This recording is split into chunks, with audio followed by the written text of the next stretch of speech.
For a time, the crossbow stood at the center of military innovation in medieval warfare. It was feared for its power, valued for its simplicity, and respected for its ability to challenge the dominance of heavily armored knights. Its presence on the battlefield disrupted long-standing traditions and reshaped the balance between elite warriors and common soldiers. Yet despite its early success and deadly reputation, the crossbow eventually faded from use. Understanding why this weapon, once considered revolutionary, disappeared from military strategy requires looking closely at how warfare, technology, and society evolved during the later Middle Ages. The answer lies not in a single turning point, but in a combination of practical, tactical, and economic factors that gradually pushed the crossbow into the background as new weapons and methods of combat took its place. Number 1. From revolutionary to controversial. When the crossbow first entered the scene in medieval Europe, it immediately changed how people thought about warfare. Before its arrival, combat heavily favored those who had the time, money, and resources to train with traditional weapons like the sword or the longbow. Mastering those tools took years of discipline and physical conditioning, meaning most elite fighters came from the upper classes, especially the knightly class who trained from childhood and carried the prestige of noble birth. But the crossbow didn't care about that. With only minimal training, a common foot soldier or a town militiaman could kill a knight from a safe distance with surprising accuracy. This upset the social balance on the battlefield in a way that few weapons had before. The military effectiveness of the crossbow was clear. It offered tremendous force with relatively little effort. A soldier didn't need the upper body strength of an archer or the close-range skill of a swordsman. He only had to load, aim, and pull the trigger. The bolt traveled fast and could penetrate mail armor with ease. In some cases, it even caused damage through early plate armor. That meant heavily armored cavalrymen, often the pride of medieval armies, were suddenly much more vulnerable than before. Their traditional advantage in both protection and training was under threat, and that made many ruling elites feel uneasy. The weapon didn't just break through armor, it broke through social boundaries that had defined warfare for centuries. It wasn't long before the church weighed in. The power of the crossbow became a moral concern, not just a tactical one. Religious leaders issued formal bans on its use against fellow Christians, framing the weapon as something cruel and unjust. The logic wasn't based on the brutality of the weapon in a physical sense. It was about how easily it allowed someone to kill from a distance, without risking their own life. In the eyes of religious authorities and many nobles, this made war less honorable, less about bravery, and more about cold efficiency. These concerns didn't completely stop the use of crossbows in battle, but they created a lasting perception that crossbows were somehow unfair or dishonorable. This reputation stuck. While crossbows continued to play a role in many conflicts, particularly in sieges and among certain city militias, they were often viewed with suspicion by traditional military leaders. Their presence on the battlefield reminded people that social rank and martial tradition could be shattered by a single pull of a trigger. That made them revolutionary, but also deeply controversial in a world where power, status, and warfare were tightly connected. Number 2, the reload problem and evolving battlefields. One of the major weaknesses of the crossbow became more noticeable as military tactics evolved and battles turned faster and more unpredictable. Early on, the weapon had an edge in power and ease of use, but as battlefield dynamics began to shift, so did the demands placed on soldiers. By the high and late Middle Ages, armies were no longer made up entirely of small groups of elite fighters engaging in rigid, set-piece confrontations.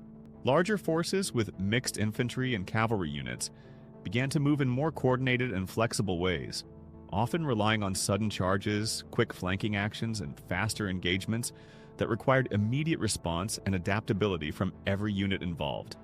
In this new environment, the crossbow's slow rate of fire became a serious tactical drawback. Reloading a standard crossbow wasn't a simple matter. It involved a mechanical process, often requiring the use of both hands, sometimes a foot stirrup or a crank mechanism, and usually took at least 15 to 20 seconds under ideal conditions. On a battlefield where momentum could shift in seconds, that kind of delay left the crossbowman exposed and unproductive. If the enemy advanced quickly or shifted direction, soldiers armed with crossbows could easily find themselves reloading instead of firing, unable to react in time to defend their position or support their unit effectively.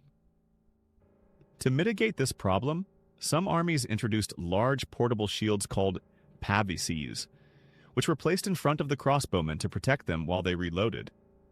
While this provided some cover, it also created limitations.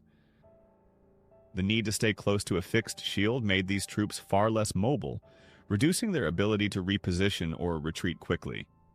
It also meant additional logistics, as someone had to carry and deploy these heavy shields during marches and combat. Over time, this approach began to feel outdated, especially as other ranged units like skilled archers or later early firearm users offered more sustained rates of fire without needing such defensive setups. As battle tactics emphasized speed, adaptability, and coordination, weapons that could be fired repeatedly without mechanical delay started to take precedence. Commanders needed units that could maintain pressure on the enemy without long pauses between attacks.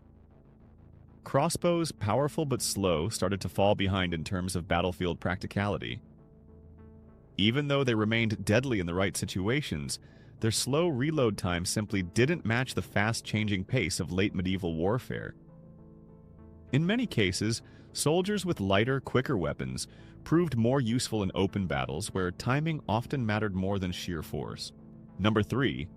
Armor races and weapon fatigue.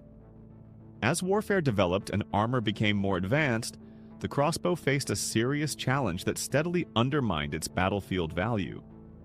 In the early stages of its use, the crossbow had a clear advantage. It could pierce mail armor and inflict serious damage even against well-equipped opponents. However, over time, defensive technologies didn't remain static. Blacksmiths and armorers continued to improve their designs, producing stronger, more resilient forms of protection. Plate armor, once rare and basic, evolved into carefully engineered suits made from hardened steel that offered better coverage and more effective deflection against projectiles. This advancement created a kind of arms race, where improvements in one area forced innovations in the other. To keep up, crossbow makers started reinforcing the weapon's structure. Traditional wooden prods were replaced with steel ones, which could store more energy and deliver more force. But increasing the power of a crossbow wasn't as simple as just making it stronger. Greater force required more resistance, which in turn made drawing the string back a serious task. Cranks, windlasses, and other loading mechanisms became necessary, and although they worked, they drastically slowed down the reload process. What was once a weapon known for combining ease of use with deadly force turned into a cumbersome and complex machine that took far too long to operate in the heat of battle. The heavier crossbows could sometimes take nearly a full minute to reload, depending on the model and mechanism used. While this made sense in siege conditions, where defenders had time and cover to work with, it was impractical for open combat. A soldier who needed a full minute just to prepare the next shot couldn't keep pace with a fight that changed by the second. Mobility, flexibility, and sustained action were becoming more important than raw penetrating power, especially when more enemies were fighting in formation, moving rapidly and exploiting gaps as soon as they appeared. These slower crossbows also forced the user to stay in one place for extended periods, often behind cover or under protection. That limited their ability to reposition or adapt to a new threat quickly. In a fast-moving battle, those seconds spent cranking back a steel string were enough to turn an asset into a liability. The weight of the weapon, the gear needed to operate it, and the support required to protect its user all added up. Over time, commanders began to prefer alternatives that didn't rely so heavily on preparation or external support. The crossbow, once an equalizer, became increasingly outdated in the face of evolving armor and shifting battlefield demands. Number 4. Gunpowder changes everything. The arrival of gunpowder weapons marked a major turning point in the history of warfare, and directly impacted the future of the crossbow. Early firearms were far from perfect. They were heavy, unpredictable, and often just as dangerous to the person firing them as to the target. But despite all of that, they offered something that older projectile weapons, including crossbows, simply couldn't compete with in the long run. They introduced a completely different kind of power, one that didn't rely on muscle, mechanics, or careful craftsmanship in the same way traditional weapons did.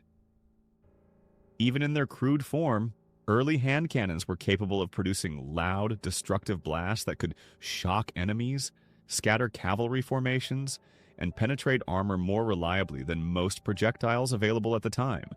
One of the most important advantages of firearms was how little training they required. While a crossbow was already easier to learn than a longbow, firearms took that even further. A soldier didn't need years of practice or expensive equipment to be effective. In many cases, a recruit could be shown the basics of loading, aiming, and firing within a matter of days, which made gunpowder weapons extremely attractive to rulers who needed large armies quickly. This accessibility changed how military forces were organized and equipped. Instead of relying on a smaller number of highly trained specialists, commanders could now build larger forces of gunmen without investing heavily in long-term preparation or personalized gear. At the same time, the crossbow was beginning to reach its physical and mechanical limits. Attempts to make it more powerful only added more weight and complexity, which made it slower and harder to manage. Unlike firearms, which had room for rapid innovation, the crossbow design had little left to improve without sacrificing what little mobility and usability it still had. Gunpowder weapons, on the other hand, advanced quickly. Within just a few decades, handheld guns became more accurate, more reliable, and cheaper to manufacture. As firearms developed further, especially with the introduction of matchlocks and better powder quality, their practical use in battle only increased. This shift didn't happen instantly, but once the potential of gunpowder became clear, military investment quickly shifted in that direction. The crossbow couldn't keep up with the scale, firepower, or strategic value that firearms offered. As a result, what had once been considered a revolutionary weapon was slowly phased out in favor of something even more disruptive.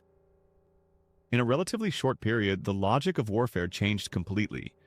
No longer focused on precise shots or slow reloading mechanics, but on mass fire, loud impact, and the ability to train an army with speed. Firearms didn't just take the crossbow's place, they made the battlefield a different place altogether. Number 5. Economic and strategic shifts. As the structure of medieval warfare evolved, so did the financial and logistical priorities that shaped how armies were formed and equipped. By the later stages of the Middle Ages, military leaders were no longer relying entirely on temporary levies or loosely assembled feudal contingents. There was a growing trend toward establishing more permanent forces, standing armies that could be mobilized quickly and maintained throughout prolonged conflicts. With this shift came the need for weapons that were cost-effective, easy to produce in large quantities, and could be used by soldiers without years of specialized training. In this new context, the crossbow began to lose its practical appeal. Crossbows, despite their deadly effectiveness, presented several long-term challenges from both an economic and organizational standpoint. They were relatively expensive to produce, especially the stronger models that use steel prods and complex loading mechanisms. Each crossbow also required bolts of a specific size and shape, which added to the logistical burden. On top of that, although crossbows were easier to learn than longbows, they still demanded a degree of discipline and familiarity to be used effectively in combat, particularly under pressure. Maintenance wasn't simple either. String tension had to be managed carefully. Moving parts wore out or broke, and transporting the weapon with its accompanying gear wasn't always easy on campaign. At the same time, firearms were becoming increasingly attractive for military planners. They were still being refined, but even early versions could be built in greater numbers than crossbows, and didn't require the same level of craftsmanship or precise components. Gunpowder weapons also supported the growing shift toward standardized equipment and centralized control, which allowed commanders to plan logistics, supply lines, and battlefield tactics with more consistency. In terms of sheer utility, firearms were simply easier to integrate into larger and more complex armies.